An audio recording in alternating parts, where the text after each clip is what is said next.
Welcome to Top 10 Archive. Being President of the United States of America isn't an easy job. You're under constant scrutiny, not just from the country you lead, but also the world. Of course, this makes it tremendously difficult to hide any sort of gaffe, guffaw, or even moments of splendor, such as these 10 greatest presidential moments in American history. For this list, we've also added presidential candidates and nominees. Number 10, Ford Down. A world leader should have grace and style, especially in those very public moments. But sometimes Mother Nature aims to work against your ability to do even the simplest of things, like walk downstairs. After landing in Austria in 1975, President Gerald Ford was making his way down the stairs from the craft and, about 3/4 of the way, tumbled to the ground. While the footage is amusing, especially watching him stand back up as if nothing had happened, what makes this clip so great is that it seemed to mark a long string of stumbles that earned Ford the reputation of a klutz. Number 9, Al Gore and the Internet. Imagine being so into yourself that you take credit for one of the world's greatest resources. In March of 1999, all eyes were on Al Gore, who, during an interview on CNN's Late Edition with Wolf Blitzer, claimed he took the initiative in creating the Internet. So I took the initiative in creating the Internet. Was Gore really stepping forward as the brain trust within the United States Congress that brought the Internet to life? Much of the country thought so, creating a frenzy within the media surrounding the 2000 Democratic nominee.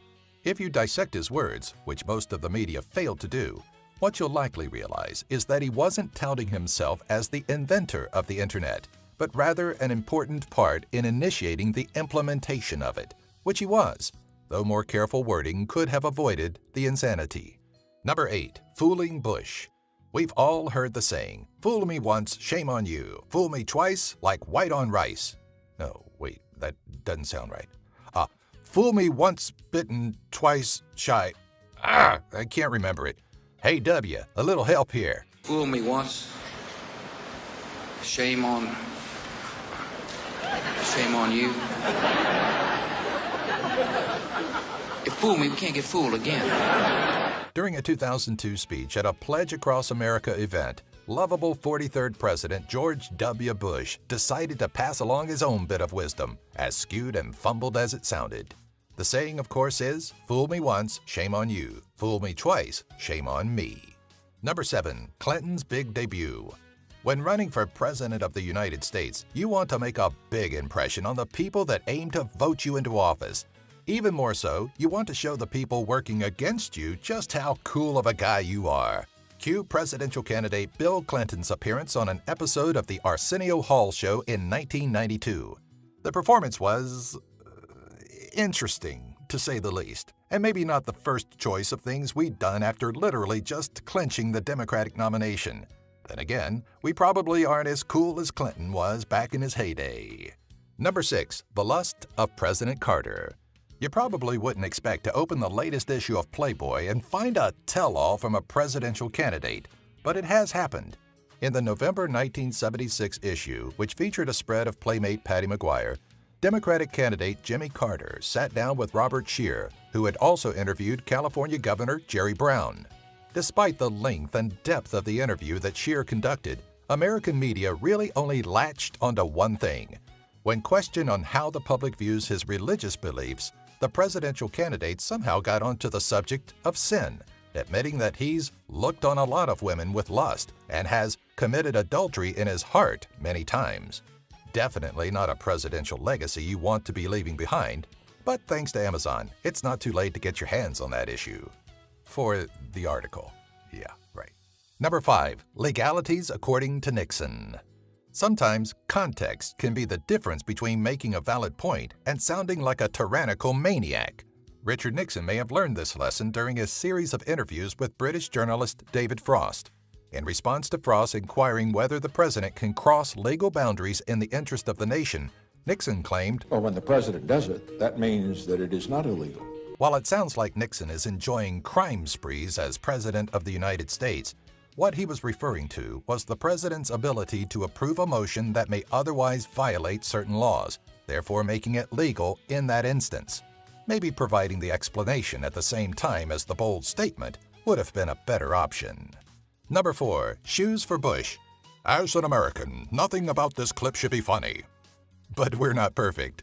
During a press conference in Baghdad, an Iraqi reporter, Muntadar al-Zaidi, stood up and threw both of his shoes at President Bush. While there was an undeniable rage focused into each throw, Bush's cat-like reflexes are impressive, to say the least, and add a little comedic value to this clip. It's tough to see, but it also looks like W was smiling a little on his rebound. Number 3. Obama, Fly Slayer. During a 2009 interview with John Harwood on CNBC, Obama found himself pestered by a tenacious fly in mid-speech. Being a man of power, there was no way he could let the winged infidel get away with its obnoxious buzzing, especially after ignoring POTUS's gentle swatting.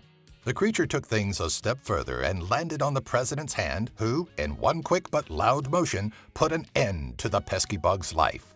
As if it were nothing, Obama coolly re-engaged the interview.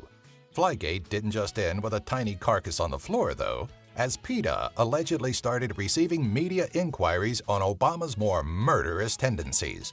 In response, PETA writer Alyssa Mullins wrote, "Human beings have a long way to go before they think, before they act." What? Number 2. Bernie's Bird Call. Maybe if the DNC had listened to Mother Nature's instincts, the 2016 presidency may have gone to a Democratic candidate. During a 2016 rally at the Moda Center in Portland, Sanders was in the middle of discussing education when a tiny feathered visitor drew an ecstatic reaction from his supporters. The small bird interrupted the Burns flow as audience members became distracted by the visitor. Just as Bernie took notice to his newest supporter, the house finch flew up onto the podium where it perched for a moment before flying off. The crowd went wild, memes were created, a hashtag was born, and Bernie would go down not as the 45th President of the United States, but as Bernie Sanders. Number 1. Bush gets handsy. All right, 3 times. We're trying, but come on. Good old George W. left behind some legendary, unintentionally comedic moments. George Bush made it known many a time that he was not too keen on the do's and don'ts of being president, but he made one of his biggest mistakes at the G8 summit in St. Petersburg, Russia in 2006. And no, we're not talking about the sidebar comment made to British Prime Minister Tony Blair. While meandering about, he passed by German Chancellor Angela Merkel and, like an awkward frat boy, stopped to give her an awkward shoulder squeeze. The Chancellor's reaction was extremely telling as she flung her shoulders up to shake Bush and grimaced at the very inappropriate gesture. Bush, however, went on his merry way, likely none the wiser.